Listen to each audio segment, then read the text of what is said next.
Hey, everybody. Welcome to tonight's late night happy hour. Brian Kamenetzky and Andy Kamenetzky coming to you live.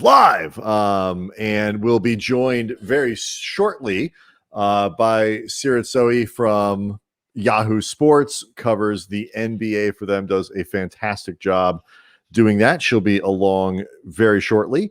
So no shortage of stuff to talk about tonight, Andy, to say the very least. Yeah. Do you want to begin with the biggest and maybe the weird? Here's the agenda.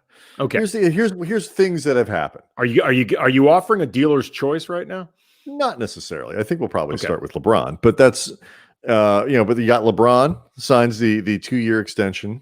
Which is sort of an extra guaranteed year for him. When you start getting at the level of these guys who have all these different player options in short-term deals, it's very difficult to figure out what the actual extension is and how much of a commitment there actually was. Like if his intention was to opt out as quickly as possible, then the extension is longer. If his intent was to actually stay as long as possible, then it's not that long of an extension. You know what I mean? It really just starts turning into what you're paying LeBron. It's so hard, because the Stars, Andy, have so much control. We're going through this right now with Anthony Davis. The Stars have so much control over what type of contract that they want to sign. And there she is. Hello. How are you guys doing? Good. How are you? Good. Good to be back. Yes, and Brian's awake. That I am here. Yes. What a lovely surprise! No, we promised you this time around professionalism, and we were not lying. Like, Brian was going to be awake at the top of the show. Right. For those who don't remember, the last time Seerat was with us, the show started late because Brian was asleep. And unfortunately, I fell asleep on the couch. The old software, the platform we used to use, because of the way we had set it up, I was incapable of starting the show without him. I would have absolutely done it. It didn't work that way. Brian had to start it. So we're just waiting. I'm very controlling in that way, Seerat. I don't like other people to touch the button. I think that's smart. If you knew Andy really well, you would definitely you don't want Andy to be the IT guy, but well, thank you for coming on. How are you? How you been? Well, I'm doing well. I think I repaid your guys' professionalism this time by being a few minutes late. That's fine. It's a long, you know what? The whole show. thing comes around, and frankly, it's karma that we deserve. So it's fine. Fair enough. So I spoke to you. We texted last week to see if you'd be able to come on this week, and I asked you how your holiday was, and you mentioned Canadian Thanksgiving, as you are a proud Canadian, although you lost in Canadian trivia the last time you were here. Yes, I did. Shameful moment. I plan to lose again once more. Yes, tonight's game is centered around our annual Hallmark movie quiz. We should also point out we are going to post this on the Land O'Lakers blog too, as a crossover podcast, since we're doing so much basketball tonight. But I asked you, I said, I hope you have a good holiday. And you mentioned that Canadian Thanksgiving was like a month ago. Mm-hmm. Can you explain to people what is Canadian Thanksgiving? It's the exact same thing as American Thanksgiving. So what's the story? Is it like the same story? Oh God, I couldn't tell you. I imagine there's probably some similarities. I think are the Canadians trying to? We're about the same. So. Are the Canadians trying to paper over how badly they treated the original residents of this country with a lot of really good food, like the way we're doing it in America? Perpetually, we do that on Canada Day. I think it's really one of the only things that brings the country together. Is Canada's whole identity is pretending it's awesome. So it's over the course. So is that a big lie? Because I've always bought into it. I'm 100%. I think we do all right, and I'm definitely appreciative. Don't get me wrong, but like any country, it has its issues, and it has a pretty nasty history with the way it's treated Indigenous people that it likes to forget and paper over with the fact that it's also very easy to be hey, we're better than America. Well, currently these days, it's not a lie. Yeah. We made some small improvements, I think, since early November, but Yeah. but so Yeah. like I do think Canada at least is polite enough to put like on their "Welcome to Canada" slogan, pretending we're awesome since 18 whatever. Like I don't know what would be the exact date where you would say like we're Canadian independence. Like what's your 1776? I believe it was 18. Oh, gosh. This is bad. This is why I lost at Canadian trivia, by the way. Yeah. This is a bit of a scathing indictment of the Canadian educational system, by the way. 1867, I believe. I believe it was 1867. You're going to Google that right now. I am. When? Well, I mean, if it makes you feel any better, the game that we have tonight, it's part of our annual Hallmark Christmas movies quiz. And typically what we do is I give Brian the title and Brian tries to guess the plot. And I basically give him a thumbs up, thumbs down. It's my own discretion. I try to be fair in terms of how close he is. But tonight, since we have you involved, we're going to reverse engineer it. I'm going to give you the plot. And it's a real plot of a real Hallmark Christmas movie. Okay. And then a bunch of titles, one of which is real, two of which will be fake. And you guys have to try to come up with the real title of the Hallmark Christmas movie. Do you watch those? No. All right. Oh, go great. Well, I mean, you're like, this is great. Really looking forward to the end of the show when we get to play this game. Well, I mean, are you familiar with the formula? Because they're all basically the same movie. Yeah. No. Okay. Yeah. Well, you'll start getting it. You're very smart. You're going to get this after maybe one or two. Like even if you miss the opening two, you're going to start picking up the pattern on all this. I think we're off to a great start. I think so too. I imagine Hallmark Christmas movie is exactly how it sounds, right? Yes.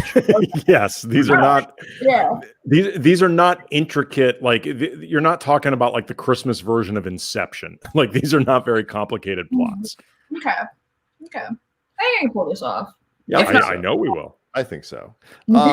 So we were just about ready to start talking about the LeBron extension and how. First of all, we were struggling a little bit with the math. Like it's a 2-year extension, but it eats up one of his option years, and so it's really only like as far as I know, LeBron has actually just been on a really really high paid hourly for the last couple of years. But when you saw that $85 million for a couple of years with AD still a free agent, what'd you think? Well, I mean, initially I was definitely surprised just because I didn't have LeBron extension on my free agency bingo card this year. So that was obviously a little bit of a shock to me. But then I thought about it and I guess it wasn't that surprising. I mean, we've seen him. Yeah, I've heard some people say this is like, him realizing he's mortal or whatever. He signed a longer term deal with the Lakers than he ever has in his life. Like I think he started doing that pretty much right then. Probably speaks to the fact that he actually likes and trusts the Lakers and has continued to do so. It's interesting. Like this is a guy who's never really ceded control before, and he's done it now twice in a row. Is that the reason? Sorry? Is that ultimately the reason that you said it wasn't on your bingo card, that it would be surprising, the willingness to cede control, or was it a different reason? I mean, LeBron always tests the free agency waters, right? You just kind of figure that he would. This is definitely a departure. He's never signed an extension before. Other than, I don't know. I'm sure he probably, I don't know. He probably signed his rookie extension without, right? But other than that, he's never really done this before. He's not a guy who doesn't test the waters. I mean, LeBron free agency is kind of a hallowed tradition among NBA fans. So much like Canadian Thanksgiving. Exactly. Much like me getting my ass whooped in these. You don't know yet. I'm telling you, you're gonna pick up on this. Okay. It's a little like when I think it may be very much like when you take a beginner to the casino and they've never played craps or blackjack or whatever, and they walk away with a giant stack of chips. Yeah, develop an addiction. Similar. Yeah, that's more my story. Highly cynical today for some reason. So yeah, I don't know. To me, it felt like pretty surprising because he's not going to go test the waters. The fact that it's until 2023 is pretty interesting. Like that's obviously when Bronny can then go and if high school players are then allowed to declare, Mhm. that would be the year that he would maybe enter the NBA. Maybe LeBron wants the freedom to go play with him. But yeah, it makes sense logically. I was only surprised because, it was a Wednesday and just didn't see it coming. What about you guys?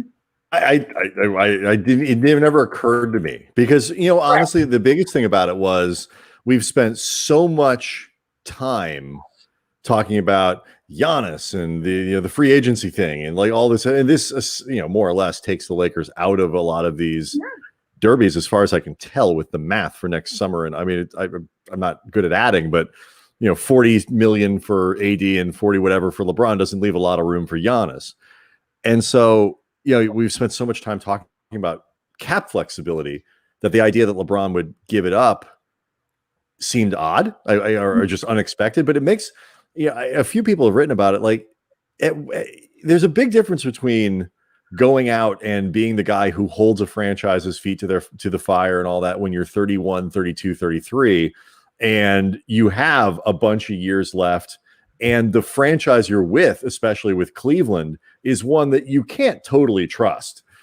I think when you're 35, you look around and you say, or is he 30? He's still 35. He's almost 36. He's going to be almost 36. Turning like 30. any day now.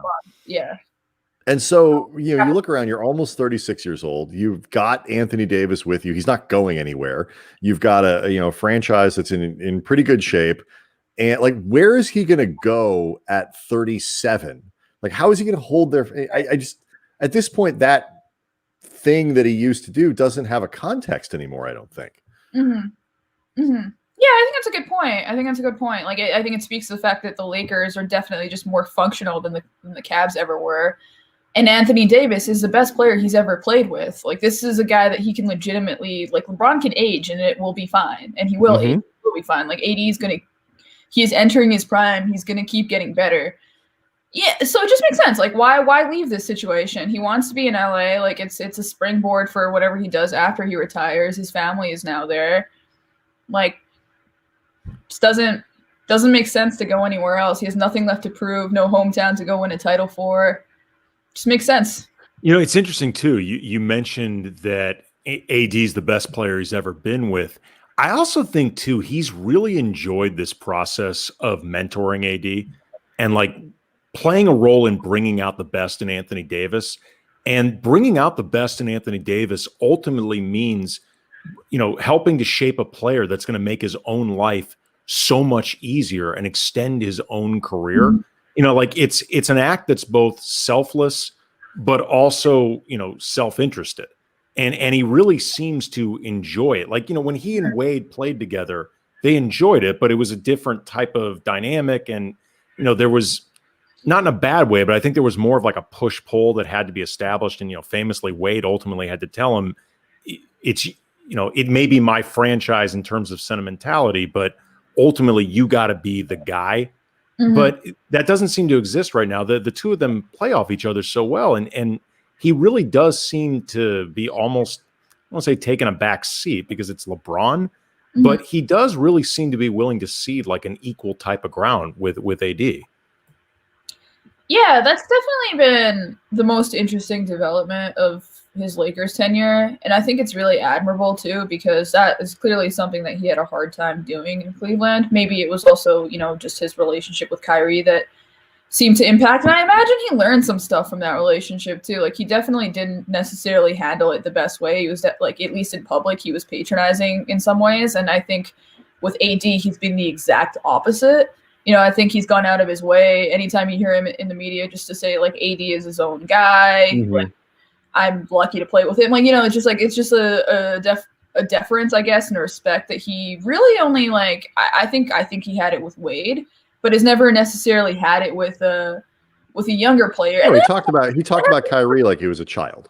Oh yeah, like he'd literally call him kid, like that's just not cool. Like, you can't, no one likes being called kid. Like, let alone not even children, like actual children don't like it when you do that. Not cool with that. Like, the best kid story ever in the NBA, the best referring to another player as kid, was when Kobe referred to Raja Bell as that kid. And he's like, do I know this kid? And I mean, not only did he clearly know Raja Bell had been in the league 4 or 5 years. Kobe had actually played against Raja Bell in the 2001 finals. Raja Bell was older than him, and he was referring to him as kid. It was so fun. It was the most amazing shade. Mm-hmm. Mm-hmm.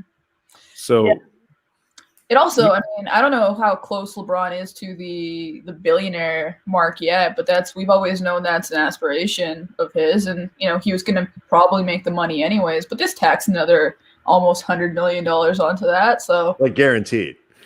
Exactly. And somebody left a great tweet on our timeline, and it's absolutely true, because some people are talking about this like, and we'll get to the Kobe comparison here in a second, but like this is the Lakers rewarding LeBron. It's like LeBron's still like, at worst, the second best basketball player on the planet. Yeah, like nobody's giving him that money right now. Right. It's like everyone wins, but the real reward for LeBron, like the thank you contract, comes at the end of this one, where the Lakers give him like 30 million or something. It's not quite 45. Better than Ronnie. Exactly. Yeah, that's. Okay, you know how much this is going to be? Did you guys see the number of how much this will give him in career earnings when it's over? Yeah, $435 million. $435 million. You just mentioned, Seerat, the desire to become a billionaire. Like, that's been talked about before. LeBron wanting. I don't know if he's ever openly talked about, but it's been talked about by people who've reported on him that he has this desire to become a legitimate billionaire. Can you imagine what it is like to be LeBron and you go to the ATM and you make a withdrawal and you get the receipt with your balance? That's got to be absolutely. Well, I don't think he keeps all of it in his. If he wants to get to be a billionaire, it's not all in his checking account. If he keeps, I like to think that it is. Like, let's just stick with. Where do you think it's like in a mattress? Like, where do you think he's keeping? I mean, doesn't he have like a ETF? Are you accusing LeBron of having an offshore account, Brian? I heard the S. Like, I feel but like he's got stocks, he's got real estate. It's not all just sitting in his checking account earning 0.8%. He's got some liquidity, though. I mean, I imagine even 100th, even like 100th of his net worth would be an impressive receipt. I like to think of LeBron as, like, we were talking about gambling earlier, right? I like to think of him as a guy in the Vegas casino who goes to the ATM constantly because they always think that they're only going to spend like a little bit more and like him getting, I don't know. I'm just like, I think from watching Trainwreck, I like to think of the idea of LeBron being like a little bit cheap because it's really funny to think about. Like he says he is. Him just. Oh yeah. Yeah. Oh yeah. Okay. This is not a joke. I have the non-subscriber version of Pandora, that the free version you don't pay for. Mm-hmm. And the reason that I justified this is I heard LeBron say that he doesn't pay for his Pandora either. And I'm like, well, look, man, if LeBron has decided it's not mandatory to pay for the Pandora, then I certainly don't need to. Like, if he can sit through the commercials, I can sit through the commercials. So there you have it. LeBron James. I also think this really drives home how much money $1 billion is, because like you think about it and like we talk, like how much was his Beats deal, LeBron? It was like $7 gajillion. And he's made $435 million just on basketball salary alone. Good God, I don't even know what his Nike deal is and all this other stuff. Is he not a billionaire yet? Like that tells you how much money $1 billion is. Yeah. Because LeBron James is extremely rich. Yeah, I remember. I think, I don't know. Was it like when Beyonce and Jay-Z together at a certain net worth? I was like, really? Like it took that long? And then you realize like, oh wow, no, that makes a ton of sense because, like you said, it is a lot of money. Somebody in the chat saying that he is already. He is already. He might be. I mean, I would think maybe. Yeah. Yeah, with the combination of everything he's done right now, because like you have to include the fact that there's so many endorsement deals that have come with all of his years that are probably netting him more money throughout. Right, but I mean, if you think about it, like let's just say, Seerat, that I gave you $980 million today, which you might already have. I don't know. Oh, sure.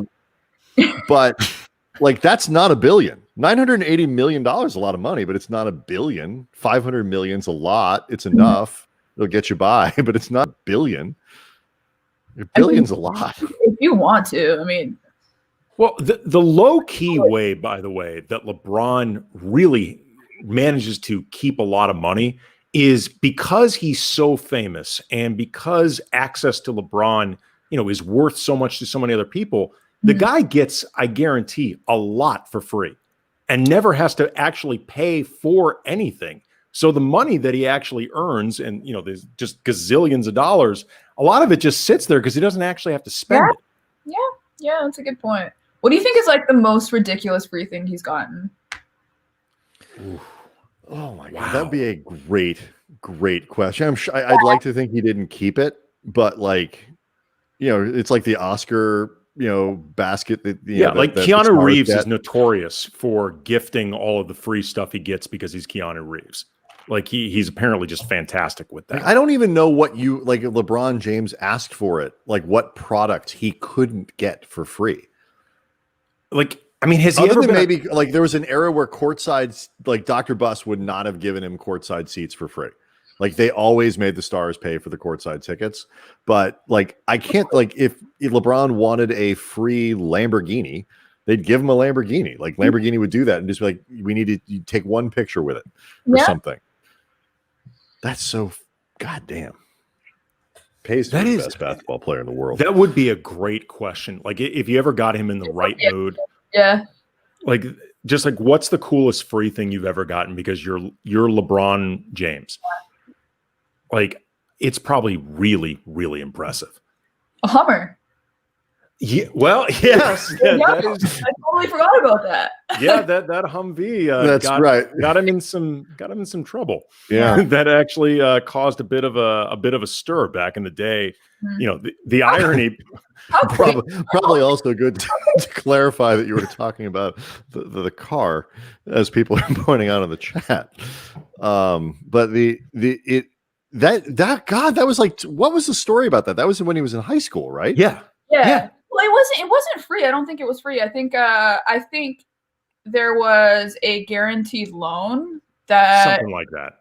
I think his mom was able to secure from a bank, which is totally fair because I think, the bank, whatever bank was betting on LeBron James being pretty good and being able to pay that back, obviously made good. Yeah. That's not exactly that Sports Illustrated cover too. Yeah, that's not exactly the highest risk loan that bank has ever put out.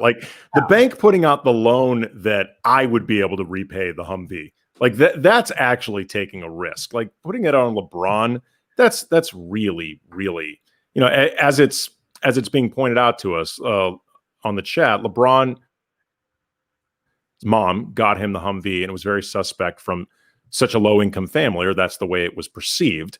But again, when you start thinking about okay, we all know where LeBron, save any type of catastrophic injury, is headed, he's going to have the money for this Humvee. Yeah. So like a lot of things, but that ends up being made a bigger deal about than it really LeBron. was. That's the second biggest controversy of his career. Yeah. For as long as he's been in the spotlight, that to me is just mind blowing. Mm-hmm. He's really is honestly one of the most. LeBron's impressive, obviously, in a lot of ways, but that might be. Can you expand on that? What's he done that makes you? Sure, we didn't bring you in here for just the raging hot takes, okay? I think you made a really good bet on Blaze. Yeah, you know what? Mm-hmm. All it is kidding good aside, pizza. It's not bad pizza. No, but that was kind of ahead of its time in the way that he did that. It actually was. Yeah. So, go ahead, Andy. We were going to get into the other surprise of the day, which was Russ for John Wall, which had been rumored, but the latest reports had been that it was actually not going to happen. Then all of a sudden, it drops in everybody's lap. What's your reaction to that deal? Because there's I think a few different ways you can look at it depending on who you're focusing on. I think my biggest question in this deal is definitely John Wall. There was a time that John Wall was an excellent point guard, like one of the smartest players in the NBA, one of the best passers, like modern passing point guard. Still couldn't really shoot, but like, you know, was able to catch 3-pointers. And what's going on in the chat? Is this like an inside joke? What is it? I don't see it.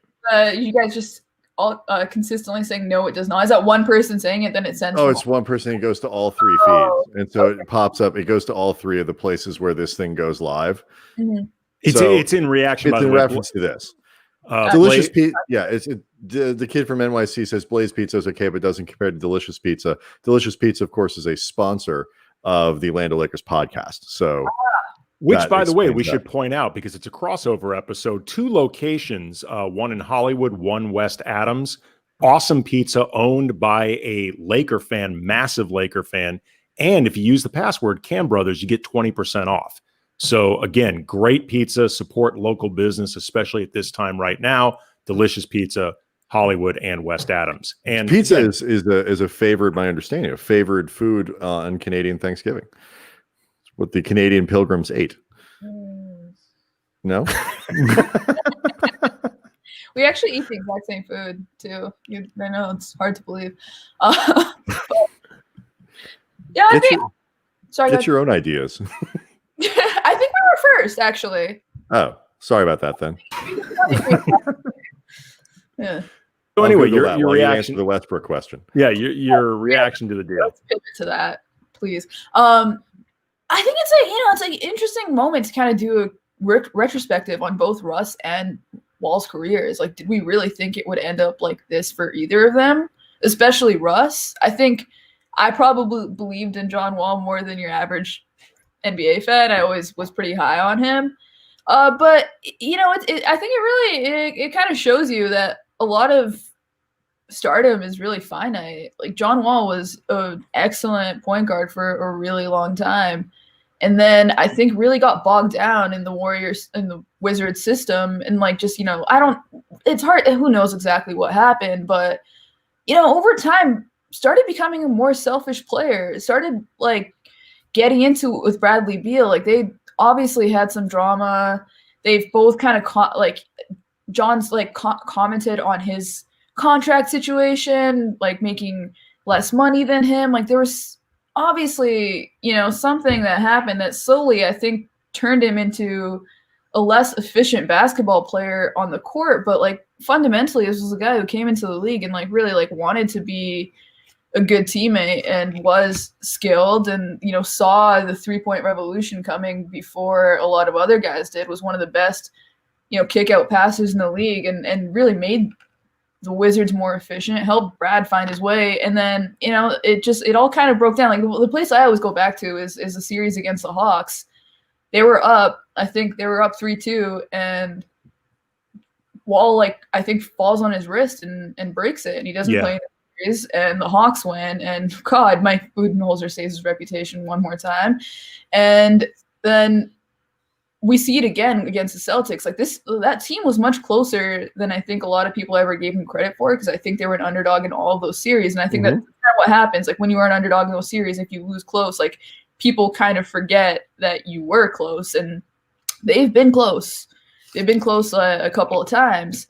And it's just like, I'm curious to see, like the first thing is obviously, is he going to be healthy?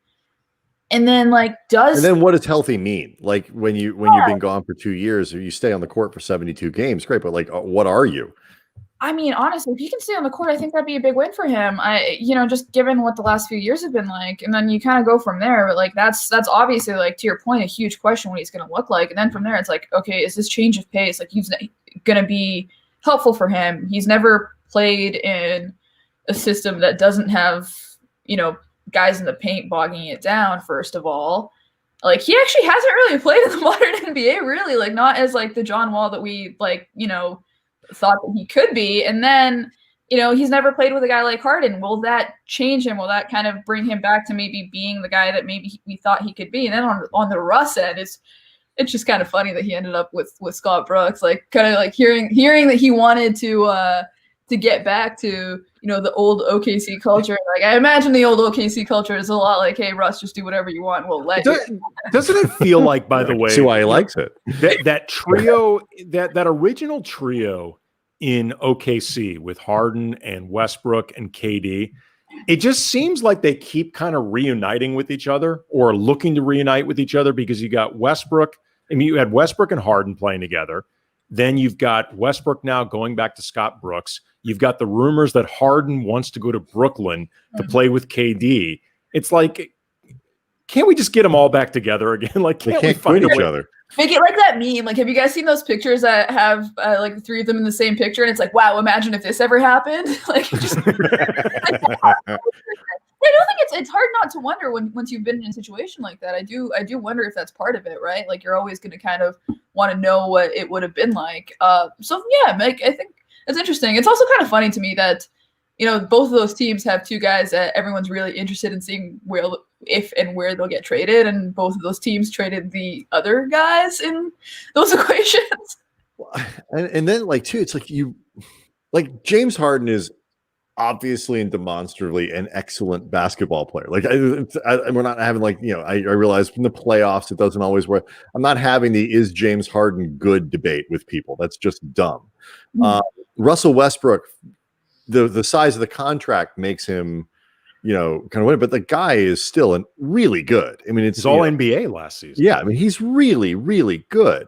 Yeah. But you start in Wall.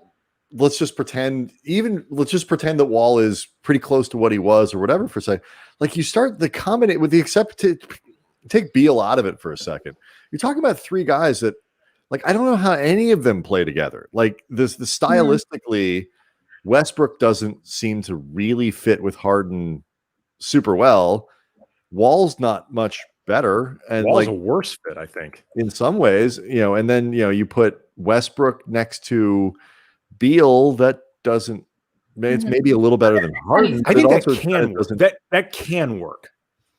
I don't know how but Westbrook and Harden particularly are two guys that are hard to picture with anybody at this point. Like who fits? What superstar player is a perfect complement for James Harden if he's going to play the way that he has for the last couple of years? Chris Paul was pretty good, but. No, I think that's a really good point. I don't think either of these teams solved any of their problems, right? They're kind of just trading places and see, they're almost playing swingers. Let's see what happens. Just freshen things up. Essentially, it's not like you're trading the same player for the same player. They are different. If Wall is healthy, I do think that he will fit into Houston's dynamic better. Although we will have to see what it looks like with a new coaching staff. But given the personnel they got with Christian Wood, he'll play he's a perfect molded to what the Rockets have been. If you look at personnel, it doesn't really look like they're going to change too much. I think Wall will make better decisions, or is capable of making better decisions in a way that I don't think Russ ever was. But there's a good question from one of the listeners about whether he can ever play off the ball, and he's never had to. And I think that's a really good point.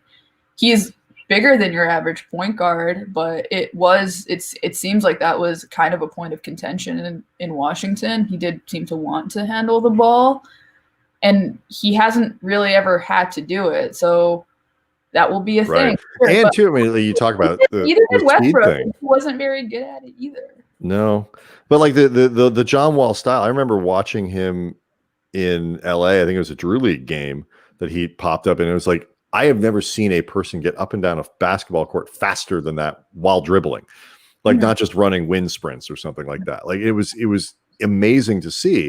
And everybody, I think, because D'Antoni was there and they shot a ton of threes, whatever, kind of thought people think of the Rockets as a team that plays fast because they shoot threes and D'Antoni likes offense. They were so flippin' slow.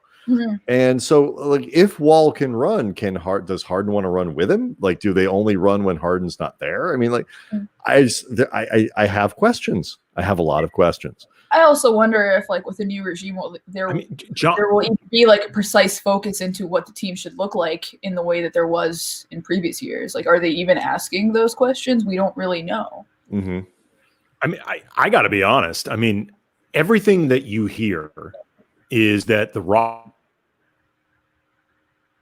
Rockets want to keep, desperate want to keep him. They have no desire to move him at all. And, enough people who are really plugged in are saying the exact same thing. So I believe it. That being said, if you look at the recent moves they've made just on paper, trading Robert Covington, the best perimeter defender they have by a long shot, for really nothing tangible in terms of like another actual player, anything like that. Bringing in John Wall that you don't know what he looks like, and assuming that he even looks like the player that he was before, he is generously an awkward fit with Harden on paper. You've got Christian Wood, who people may be excited about, but he's totally unproven for the type of aspirations that Houston says that they have. Mhm. Like, on paper, these look like moves that are daring Harden to publicly ask out.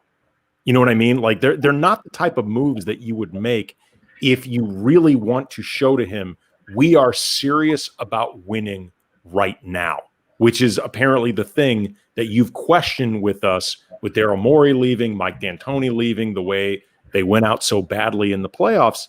These aren't the type of moves that, I understand that some of them may be the stuff that you had to do in terms of moving Russ, and Russ is not going to have, a seller's market for him. But these aren't the type of moves that on the surface make you say, all right, Harden's going to be like, I get what you're doing. I can see the direction. Yeah, that's a good point. I do wonder what Harden's real motivations are, though. Like, how badly does he want to win a championship? Is a real. That's a fair question for me. That's a very, very fair question. To be quite honest, I think that, and it's not that. When we're talking drive with these guys, I always hate to I don't know, like diss their motivations or whatever. It required to get to the level they are requires a certain amount. Like, they're at the 90, like, even like when I say this about James Harden, I still believe he's at like the 98th percentile of competitive human being. I just I feel that though, if he was 99, they probably would have won a championship already. Well, here's an interesting question, like that Nathan Mark asks on the chat. Like, James Harden's played with 3 Hall of Fame guys, yeah, and it kind of hasn't worked for whatever reason with all of them. And look, some of it is you run into Golden State at the wrong time, and Houston was as competitive with Golden State as any team in the league, just not better. Thank you. So like, it's really hard to win in the NBA. But that said, like, that is a good point. Like, it's not that he's never been surrounded with talent. He's had plenty of it. Yeah, one thing I will say, though, in his defense is, like, if you do keep putting a ball-dominant player next to point guards, like, maybe that just isn't the right fit. Maybe there's something else that would work a little bit better. And I think I saw somebody say that, like, Westbrook for Paul George is probably the trade they should have made. I think that would have actually made a ton of sense. But it's funny, actually, like, if you look at like the people that are involved as a story in this, like, I really like the idea of James Harden and Brad Beal playing together. I think those guys, that would be perfect, in a similar way that Paul George would, like, really cancel out each other's weaknesses and like would complement each other.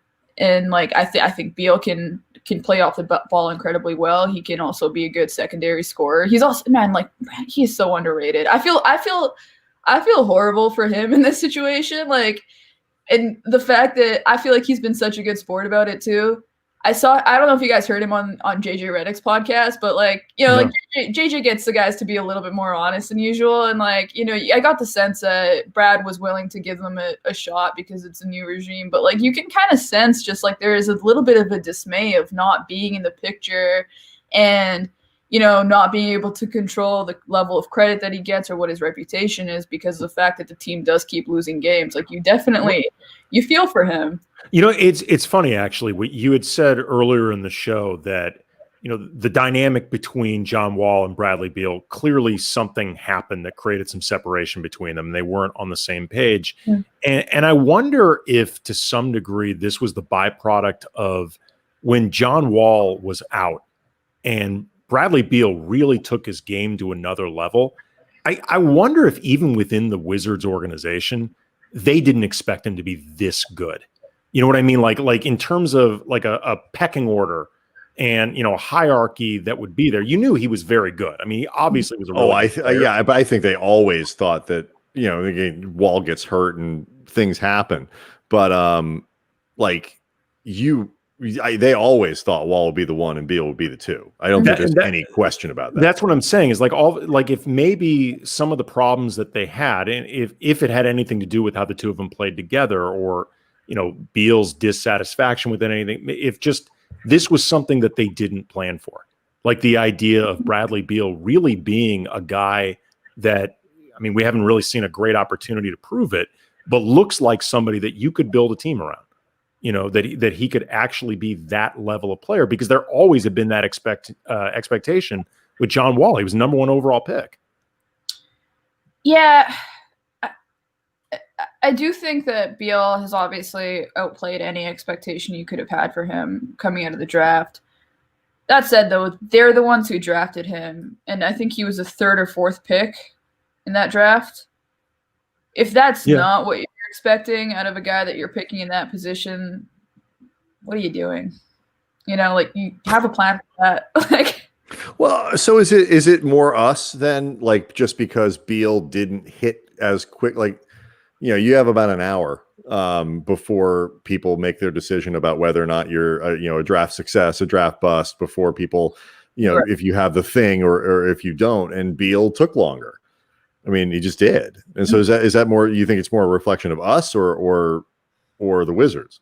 I would say, I think he had, we've compared him to Paul George already, or I have, so I'll kind of go back to this. I think Beal had an interesting developmental path where he picked up one part of his game at once. I think he started off, obviously he was a fire 3-point shooter and he could keep himself on the floor just by virtue of doing that. Then he started kind of working on his off-dribble game. Then he started kind of getting a little bit better at the pick and roll, but he still wasn't really passing it the right way. He was still figuring out all the reads. Then he figured that out, and then he started kicking it out after that. And then he started, developing his in-between post game. And all of that happened, and we saw it in certain places, but it all kind of comes back down to the fact that this team has never really been in the spotlight. So he never had his coming out moment. Whereas, again, if you look at a guy like Paul George, the world felt like comparing him to LeBron James immediately, because of those Pacers series, and because I think the world was desperate to have somebody to compare to LeBron in the East at that time when no one really liked him. And I just that media dynamic just didn't happen with Beal, and he doesn't really seem to have a big playoff rivalry. I don't think the Wizards have been in the mix and they've had some really solid showings, but he never had a signature moment. He never had a series where I think he was toe-to-toe, one-on-one against somebody or anything like that. So I don't think it's us to the extent that we are attracted to the shiny series or the shiny rivalry or whatever you want to call it. But I also think it's just the fact that he never had the opportunity to say hey, I've arrived. And even in the time that we haven't really been paying that much attention to him, he's continued to improve. He's in his prime, and I think he's going to keep getting better as well. And it's just a matter of is this team going to do something worthwhile to make us want to pay attention to it, to make it matter? Because yes, it's our fault. Yeah, and he should have been an all-star. And that is him not being an all-star and Trae Young being an all-star is pretty much everything wrong with how we analyze basketball right now, right? But at the same time, I don't necessarily blame anybody, because so long as he's doing it for the Wizards in the bigger picture, it just doesn't matter that much.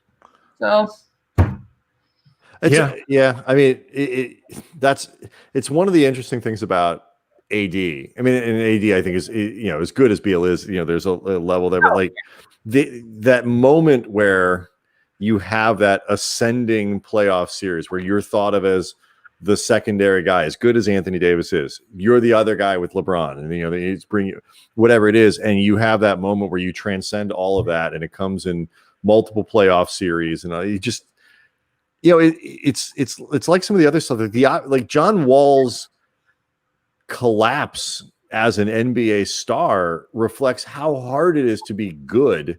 Mm-hmm. For that long. You go back to LeBron, LeBron's been the best player in the NBA for what percent of his seasons?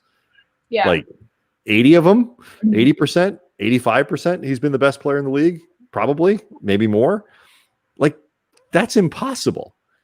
John Wall was outstanding and couldn't, like, none of these guys can maintain that. Kevin Durant got hurt. Like, it is so hard, and context is so important for whether or not a player gets to be, thought of as, one of the greats of all time, or that guy who could never quite win, or forgotten about almost completely. Yeah, I mean, I think there's so much that isn't in your control as an NBA player. And I think, like, like, we can even take this back to Kobe. I think like, one of the things that people used to use against him is the fact that, okay, yeah, he stayed with the Lakers, but he was drafted to the Hornets, and him and his agent found a way to get him onto the Lakers. But if you look at the rest of the careers surrounding him, if you look at Allen Iverson, Tracy McGrady, obviously injuries are kind of a different thing as opposed to where you end up as a team. Like, there are so many factors that are out of your control that I understand the player empowerment era. Like, I understand the fact, like, why these guys are like, hey, I really need to take some control over my destiny, because if I don't make this happen right now, I might not get another chance, especially with your prime. Like you said, like, guys get hurt in a blip. Like, Kevin Durant, like, I don't like using the term injury prone, but, like, he's close. So, if he doesn't get these couple of years in the Warriors, like, let's say he decides to stay in OKC, and those were the healthy years he got, that he could have never won a championship. Totally.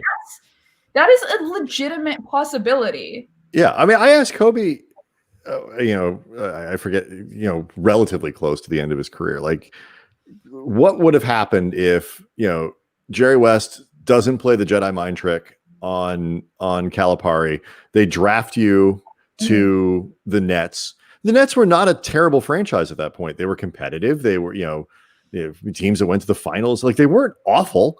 Like, there's a good chance he's successful over there. I'm like, do you think you still win 5 rings? Like, absolutely.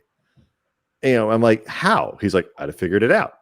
But the reality is there's no way he wins that many. Maybe he wins 1, maybe he wins a couple, but he doesn't win 5. Like, it's hard to see that happening in the same way, because so many things had to line up for it in LA.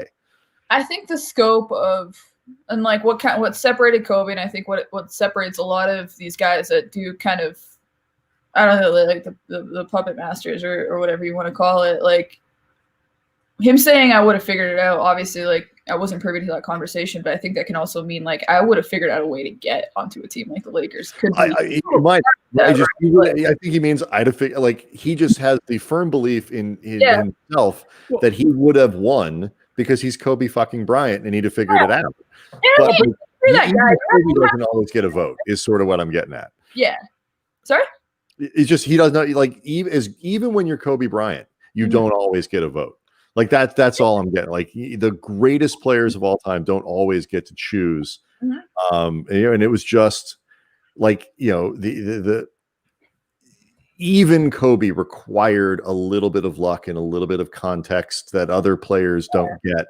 That Jordan, some of the mythology around Jordan doesn't happen the same way. If it's one of the things that makes sports fascinating is how many things have to line up for success. I mean, especially in the count the rings era. When you're talking about with Kobe, for example, in terms of you had mentioned before, Seerat, just how context and just certain degrees of luck, fate, whatever you want to call it, shape these guys' careers. Like, a guy of Kobe's caliber doesn't typically end up drafted on a team that's already really good. I mean, like, that had to do with bringing Shaq in at the exact same time Kobe got drafted.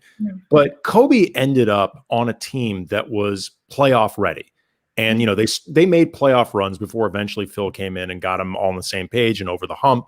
But if Kobe had come out 2 years later, the NBA would have been more accustomed to players coming straight out of high school. Because, at the time with Kobe, it wasn't just rare for high school players to make that jump. It was unheard of for a guard. So the idea that a guard of Kobe's caliber could slip to 13, that only happens in 96. Like, in 98, 99, there's no way Kobe slips that far, because we've just become more accustomed. Wouldn't have mattered if the Nets didn't want to pick him. Somebody would have picked him. Exactly. I mean, the Nets or whatever team would have told, I believe his agent was Arn Tellem at the time, just no. Like we're taking him. You want to make this threat that you're going to go to Italy, make the threat. We're taking him. We're keeping his draft rights, whatever. And then Kobe doesn't end up in that exact same scenario where he's in a position where he can win. So just certain things have to line up perfectly. Like the timing was really good for Kobe to end up in that type of situation because he really wanted to be with the Lakers. Yeah. I think that's a really. So was Kevin Garnett was the year before? Year before. Okay. But even because of the history of Moses Malone, anybody who had come out early, done the thing from high school was a big. But there was a lot of skepticism though about Garnett. Yeah. I mean, there were a lot of people who thought, there's no way that this skinny kid, at the time he was like a skinny big man. They're like, there's no way this dude's going to be able to hang in the NBA. He's not going to be able to handle the physicality. He's not ready. Blah blah blah. Yeah. Have you guys read Jonathan Abrams' book? Yeah. Yeah. So. Yeah, we interviewed him about it. Oh, sweet. Okay. Boys Among Men, right? Yeah, I believe that's what it's called. Boys Among Men. Yeah. I read that book a couple years ago, and I think the factors also that, like, especially when you get drafted to a good team that we don't necessarily consider as much, are also like what happens after. Like, I remember one of the things that was interesting to me about the Garnett stuff was, Isaiah Thomas had said that if the Raptors had drafted him at that time, that they would have had him like not travel for away games. They would have had him like stay in school and like kind of do an in between sort of thing. So like, and that just an NBA gap year. Yeah, kind Yeah. of.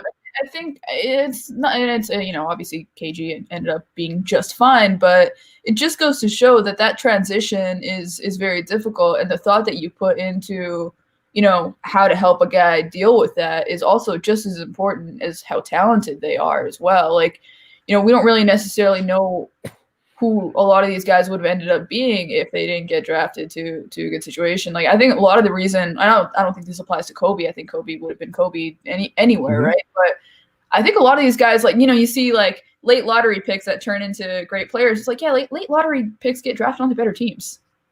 Like, and they have you get to go play. You get to go play with Pop. Yeah. Like it's a better deal. Yeah. Hey, before we get to the game that I think you were probably hoping we forgot about, we forget nothing. I'm telling you, it's going to be fun. It's going to be fun. Even that's your. I need to find and learn. I'm going to figure out what a Hallmark Christmas movie means. Like, it's going to be a good experience. Yes, it's a lot of fun. We tweeted it out last week. You wrote a really great story off of the Sarah Fuller game at Vanderbilt, and that moment where she goes out and kicks. Mm-hmm.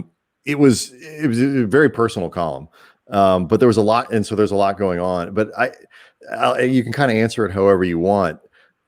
But one of the big questions I had was just why is something like this? I mean, this moment, especially where you have in the middle of a pandemic, there's nobody on campus, like there's no men's team to choose. Like, she's literally stepping in a situation where like there's sort of no, like, it ought to be just a really good story that makes people feel good. And it's a shame that the real shame here is that Vanderbilt is so bad they couldn't even get up the field and let her do anything. Mm-hmm. Why was this such a moment that so many people, do you think, still felt like they needed to kind of shit on it? Oh God. I mean, I don't know. To be honest, I think that's the least interesting part of like anything that happened. We live in a very strange time. And like the thing that's, I think, really disheartening about it is, at least for me personally, like, I believe in stories. Like, I think that storytelling, good, effective storytelling that's honest, is a way that we can all kind of come together and like see something from somebody else's point of view. Mm-hmm. And I'm not saying I did that with this column, and I wrote it in like 2 hours. Like, it wasn't like an amazing story or anything. It was a quality 2 hours. Sure, yeah. Like, but like that's. I just want to make clear that I'm not saying that's how I felt about that story.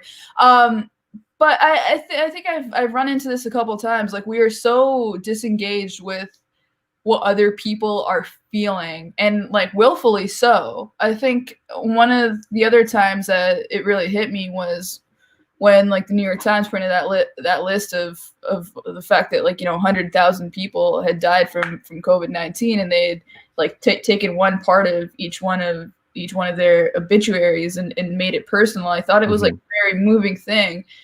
And if we're not capable of allowing something like that to move us, or to like immediately want to shirk that away, like that to me is like the most disheartening thing out of all of this. Because like ultimately, if you're going to talk about the fact that like, yes, like other women have have kicked and like all that stuff, like yeah, sure, fair, like that's totally fine, like, and I think everybody deserves their rightful place in history, but it was an inspiring moment, because I think everyone's down right now. Like I spoke about like the reason I wasn't really planning on writing a column, like the way that it was just it was a Saturday, and I was like, you know what, you know how like when your brain knows it's a Saturday and it kind of just goes into like we're just gonna, like the plane's gonna crash now. I call those all days, Seerat. Yeah, pretty much.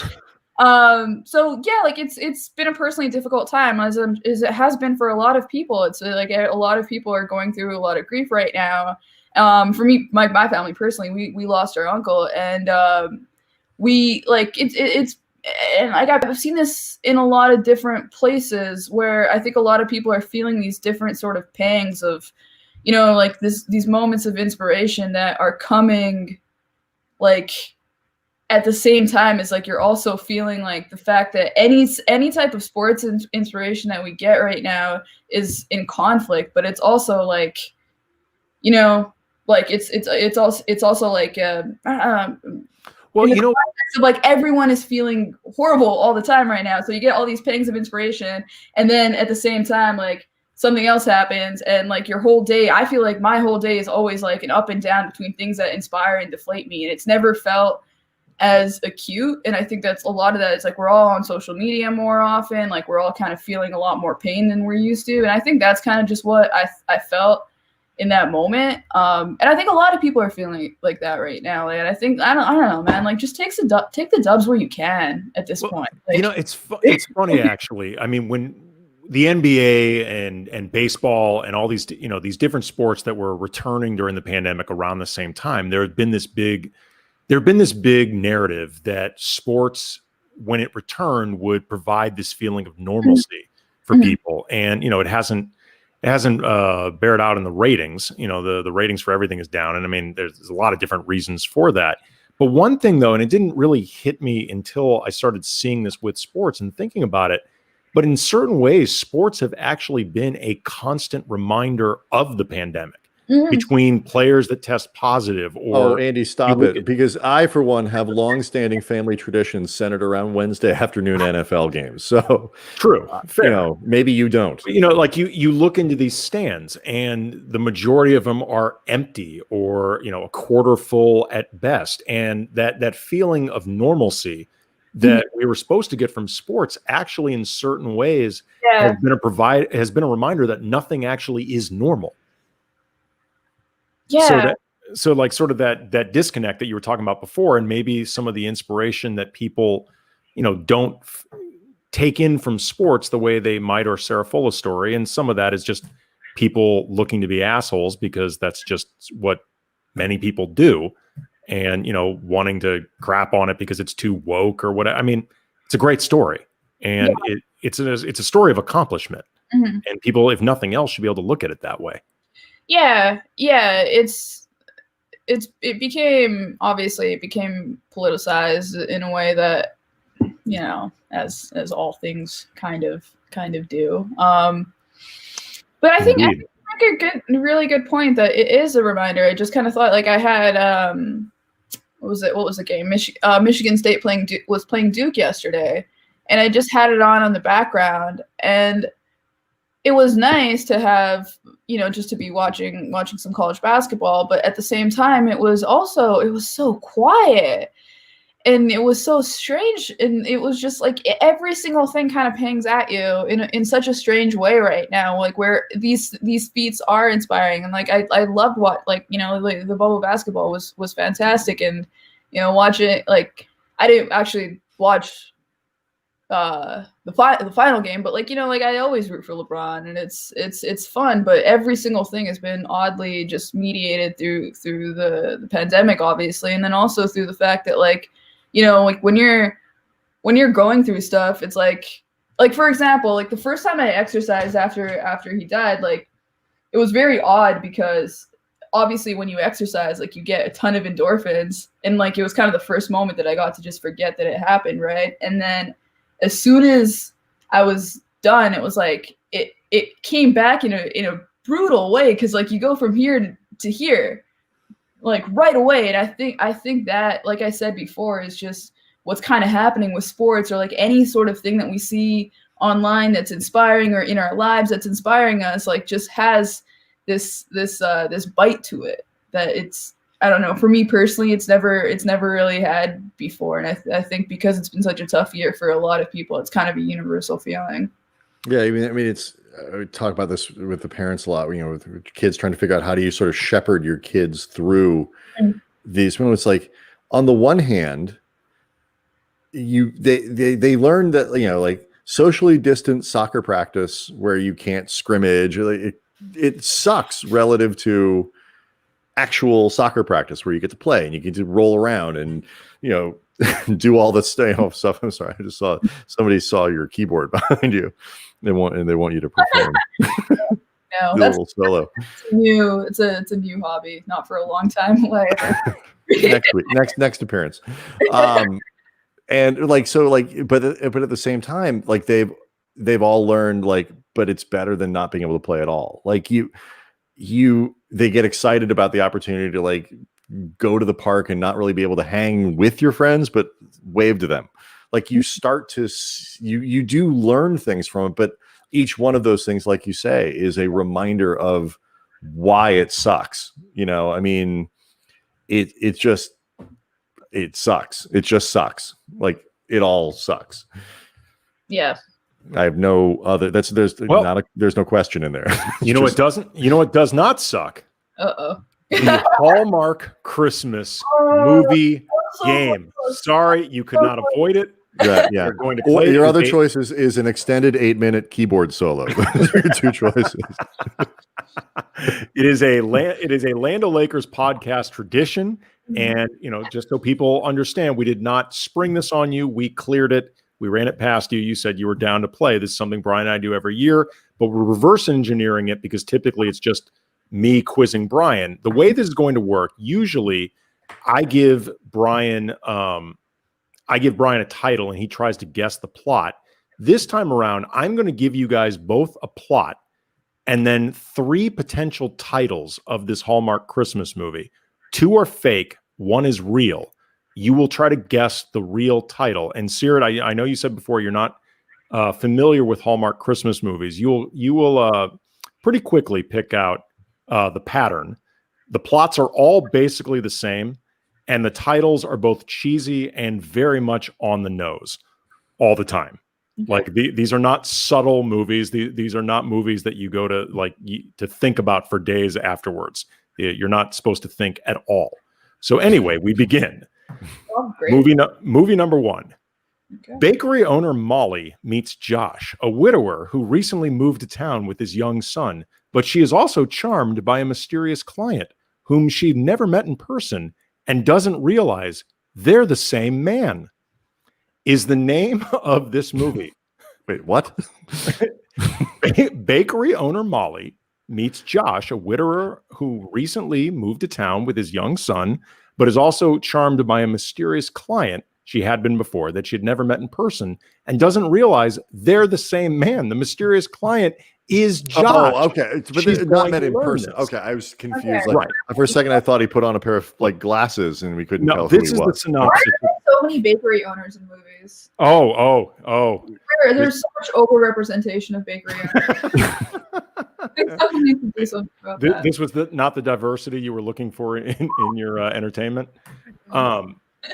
The titles you can choose from: Christmas Cookies, Deliver by Christmas, A Christmas Confection. Which is the real one? Brian goes first. Christmas Going movie. Deliver by Christmas. Seerat. Can you say them again? Christmas Cookies, Deliver by Christmas, A Christmas Confection. You can choose also two Brian's if you think that's the correct one.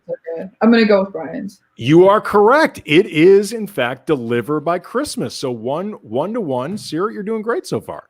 And you are correct. By law, 65% of all Hallmark Christmas movies are about bakeries. Okay. Yes, they are. Yes, they are. And they are all too about somebody. They're often about somebody going back to their hometown. Movie number 2. When Anna offers a stranded mother and son shelter in a blizzard, she learns that they are the royal family of Galwick, which is in Ireland. I had to look it up. Anna shows the prince how they do Christmas in her hometown, encouraging him to open his heart and be true to himself. Is the title of this movie Sugar Plum Princess, One Royal Family, or One Royal Christmas? Seerat goes first. I'm going to go with One Royal Christmas. Brian. I think she's right. I'm going to go with One Royal Christmas as well. Oh, you're both so close. It's One Royal Family. Oh, not One Royal Christmas. I tell you what, the Royal first Family. sentence of that synopsis, on a different network takes a very different turn. You welcome the family in during a blizzard, and then it becomes Saw 8. But Next movie. 2 seemingly incompatible game designers. because the assumption is they would naturally just get along swimmingly. Team up to create a romantic citywide scavenger hunt themed for the 12 days of Christmas. Is the name of this movie On the 12th Date of Christmas, 5 Golden Rings, or 2 Turtle Loves? Brian. Oh, man. I got to say, 2 Turtle Loves feels like a different movie. 5 Golden Rings could be it, but what was the first one? The 12 days of on the 12th date of Christmas. I would say that's 2 on the nose, except we are talking about Hallmark movies, but I'm still going to go with 5 Golden Rings one. Seerat. Because I feel like that's what you need to chase down as part of the citywide scavenger hunt. I'm going to go with the first one, On the 12th Date of Christmas. Seerat takes the lead on the 12th date of Christmas. I made up the other 2. So 2-1 Seerat. When an accident puts her music dreams on hold, a gifted violinist reconnects with an old family friend who helps her heal and find love during the holidays. Is the name of this movie The Christmas Melody, The Christmas Note, or The Christmas Bow? I'm sorry, I stopped listening because as soon as you said the part about the musician, I saw Seerat just quickly look over her shoulder at the keyboard and be like, "That could be me." So I stopped listening. I'm trying to think of a joke I could make, and then I just didn't have anything. A gifted violinist reconnecting with an old family friend finds love during the holidays. The Christmas Melody, The Christmas Note, or The Christmas Bow, like a bow with a violin. Seerat goes first. Double entendre. Oh yes, a lot of these have it. It must be fun to come up with these names. Oh, it was so much fun. I ran them past my wife because she knows these movies well. She said I did a great job. Okay, so it's Christmas Note, Christmas Bow, or Christmas Melody. I'm taking out Bow because I think that's a little bit too cute for the, Nothing is too genre? cute for this genre. I don't want to cheat for you, but It's just not quite like what you were saying earlier. Like the reason I ended up going with the original pick of 12th Night was just like this type of thing seems like they would just do the most obvious. oh, they often do. So what's more obvious between Note and Melody? I'm gonna go with Melody. I'm Brian. going with Note. Oh, it is The Christmas Bow, Seerat. It is. This was one of the more intellectual ones. Next, Make us think, and you know what? I should have trusted that. I should have trust. And you talked me out of it. So I was like, that is a compelling argument she makes. Okay. Next one. Charles Whitley travels from 1903 to 2020, As where one does. where he meets Megan Turner, a tour guide at his historic mansion, and experiences a 21st Century Christmas? Is this called A Time for Christmas, Holiday Travel, or A Timeless Christmas? So he is to clarify that she is the tour guide at the mansion that is his mansion that he time traveled to. Yes, apparently, according to the official synopsis.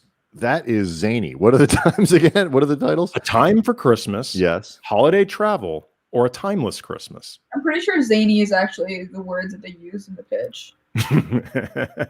I think it's A Timeless Christmas. Seerat. I'll go with A Time for Christmas. Oh, Brian tying it up. It is A Timeless Christmas.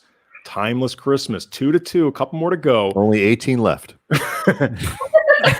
Now, this one, by the way, all-star cast. It has Mia Kirshner, Ben Savage from Boy Meets World, and Marilu Henner as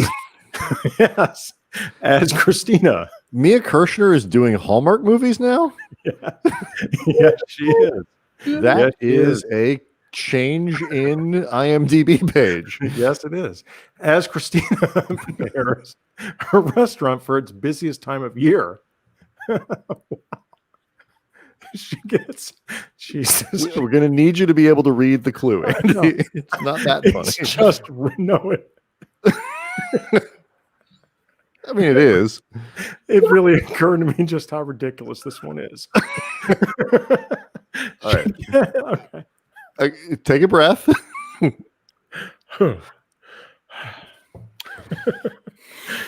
She gets a DNA. All right, come on. She gets a DNA test revealing that she's Jewish. The discovery. Wait, what? She gets a DNA test revealing that she's Jewish. The discovery leads her to a new family and an unlikely romance over 8 nights. Is the title of the movie 8 Holiday Kisses, Love Lights Hanukkah, or A Very Merry Menorah? Seerat. I hope it's A Very Merry Menorah.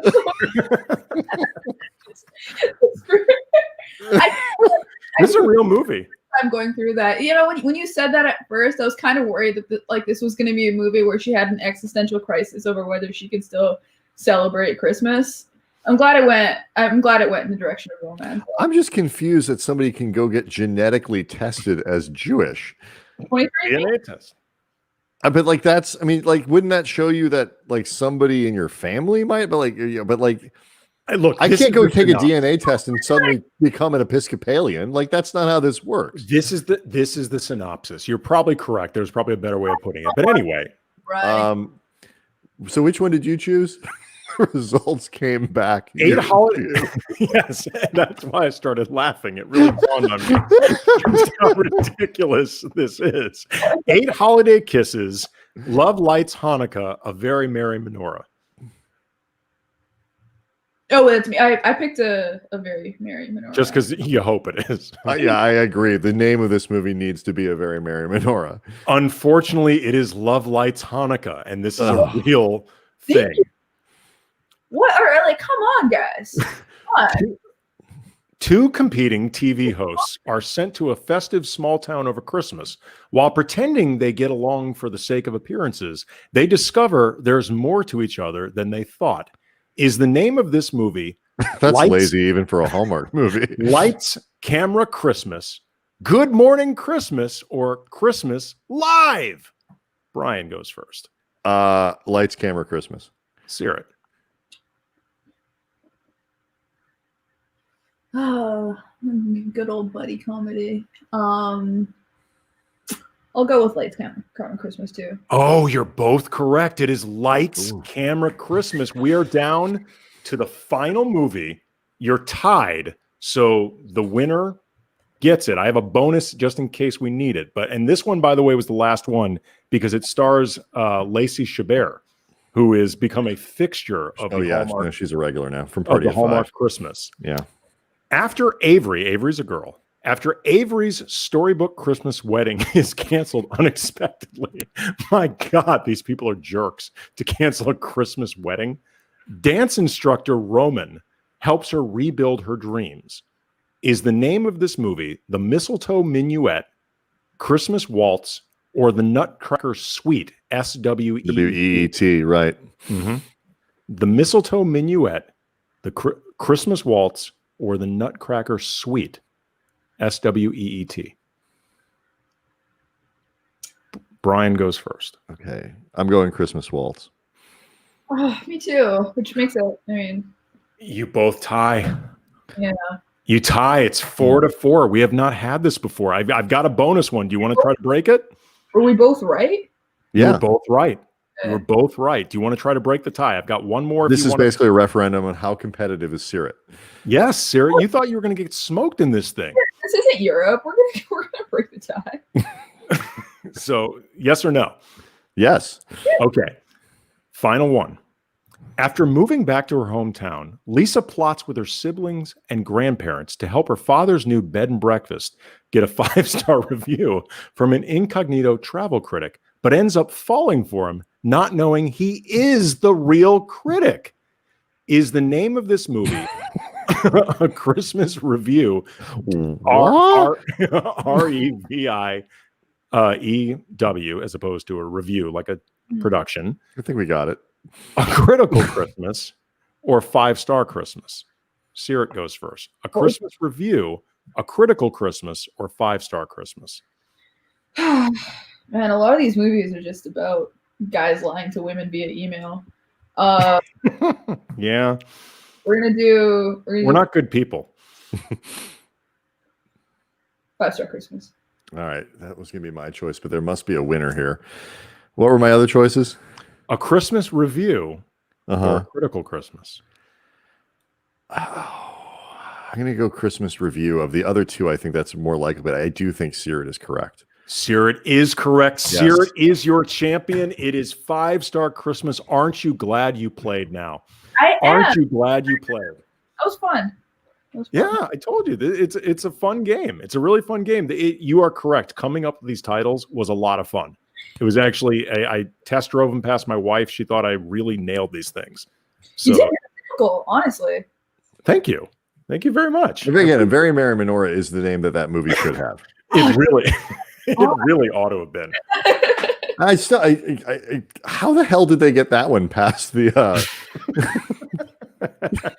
I mean, you get why I really started laughing, right? I mean, like, it dawned on me just how it's like you have genetic markers for early Alzheimer's. Also, you're a Jew. Like that's essentially. It really was. It really was insane. Like just how freaking ridiculous this thing was. But which one? Again, congratulations. That movie. Good job. Thank you. Are you any more excited now to watch some of these movies, Seerat? Oh, absolutely not. That is, by the way, the correct answer. That is definitely the correct answer. Seerat Sohi from Yahoo Sports does fantastic work covering the NBA. We love your stuff. Thank you again for coming on, staying a little bit late to indulge Andy in his Hallmark game, which he's very proud of. I am proud of it. I'm not going to lie. And hopefully we can do this again when now that the NBA is like rolling back in. We all had about a 47-second off season, and we're back into it. Ready to go. Thanks so much for having me, guys. This was a lot of fun, especially. Absolutely. We love having you on. Tomorrow we've got Lindsey Jones from The Athletic going to get into some NFL, try to figure out if the Rams can get themselves back on track, try to figure out if the season will actually continue, because it's a sort of chock full of COVID of late. So we'll see what's going on with that, and we can get through it all. Again, elegant. Land of Lakers podcast crossover, delicious pizza. Go visit it. 2 locations: Hollywood, West Adams. Great pizza, local business, supported by you will be supporting a massive Laker fan. If you go to Delicious Pizza, 20% off. If you use the password Cam Brothers, we will see everybody tomorrow. Dank u, Nederland.